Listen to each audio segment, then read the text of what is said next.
गुरुदत्त महाराज की जय, श्री सुभाष बापा महाराज की जय। महाराज माझे पहिलीच वारी आहे। याच्या अगोदर आलो होतो गुरुवार 25 दिवस झाले। आज मी येते वेळी दुसऱ्याच्या खांद्यावर हात ठेवून इथपर्यंत पोहोचलो। मला चलता येत नव्हतं।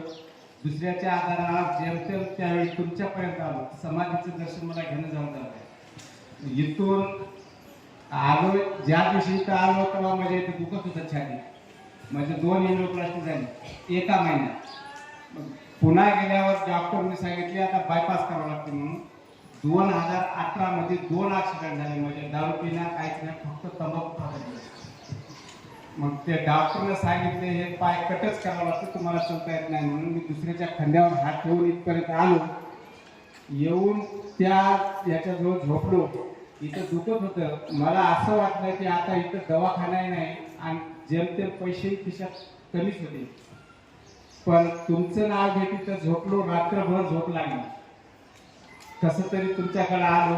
पण पुन्हा मला असं वाटलं की तुम्हाला बघून महाराजाचं वय कमीच आहे, काय अनुभव आहे म्हणून मला आली बैमानी। घरी गेल्यावर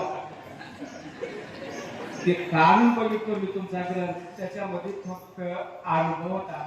मी म्हणलो दुसरं काय नाही, हे काय वाचून म्हणून सोडून दिलो। जेवण थोडं होतं उभं इथं जेवलो, पण घरी जाऊन जेवलो नाही। थोडंसं जेवण असं झोपलं की 2 वाजता, दिवसा 2 वाजता डोळा लागल्याबरोबर तुम्ही येऊन तोंडावर पाणी मारले।